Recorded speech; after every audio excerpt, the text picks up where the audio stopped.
Hello, young demigods. Today, we are going to dive into the adventurous world of Percy Jackson and his thrilling first quest in The Lightning Thief. So sit back, relax, and let's embark on this exciting journey together. Percy Jackson is a 12-year-old boy who struggles in school due to dyslexia and ADHD. He often finds himself in trouble and feels out of place until he discovers that he is a demigod, the son of Poseidon, the Greek god of the sea. His world turns upside down when his best friend Grover reveals he is a satyr sent to protect Percy. Percy's life begins to change during a school field trip to the Metropolitan Museum of Art. While observing Greek statues and artifacts, Percy is attacked by his math teacher, Mrs. Dodds, who transforms into a monstrous fury. Percy is bewildered, but his Latin teacher, Mr. Brunner, throws him a pen that transforms into a magical sword named Riptide. Percy uses it to defeat Mrs. Dodds. Strangely, when he returns to his classmates, they act as if Mrs. Dodds never existed. Confused and unsettled, Percy tries to make sense of the incident. His best friend, Grover, seems unusually nervous and protective.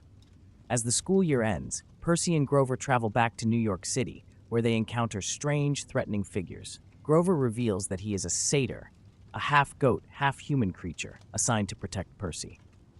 They rush to Percy's home, where his mother, Sally, is waiting. Percy, his mother, and Grover embark on a frantic journey to Camp Halfblood, a safe haven for demigods.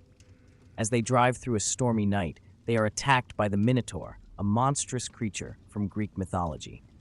In a desperate battle, Percy manages to defeat the Minotaur using its own horn, but his mother is captured and disappears in a flash of golden light.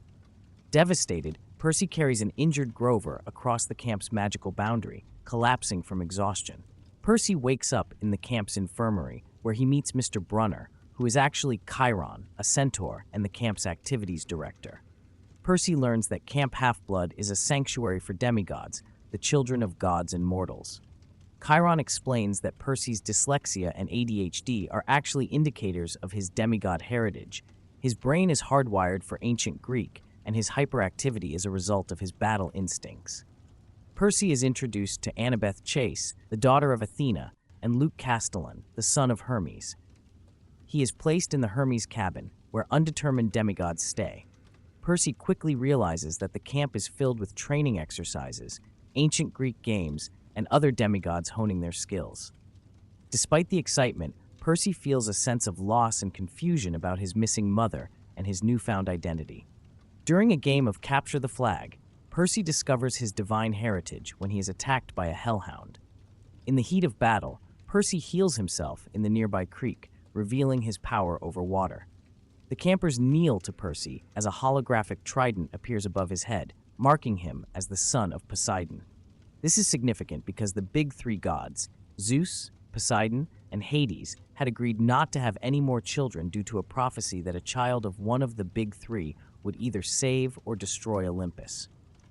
Chiron and the camp's director, Dionysus, explain that Zeus's master lightning bolt has been stolen, and Poseidon is the prime suspect.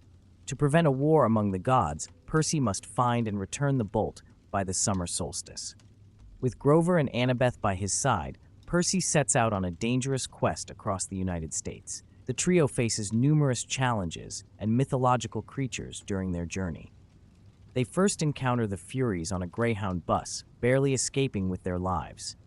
They then stop at Auntie M's Garden Gnome Emporium, where they discover that Auntie M is actually Medusa. Using a reflective glass ball, Percy decapitates Medusa and mails her head to Mount Olympus as a warning. As they continue their journey, they encounter Echidna and the Chimera at the St. Louis Arch. Percy narrowly escapes by jumping into the Mississippi River, where he discovers he can breathe underwater and communicate with a messenger of Poseidon who gives him a warning and advice. Percy realizes the depth of his powers and the significance of his divine parentage. Their quest takes them to Las Vegas, where they become trapped in the Lotus Casino, a place enchanted to make visitors forget time. They lose several days before breaking free of the enchantment and continuing their journey. With the deadline approaching, they make their way to the underworld, located in Los Angeles.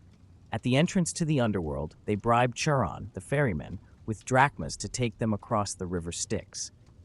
In the underworld, They confront Hades, who accuses Percy of stealing his helm of darkness, as well as the lightning bolt.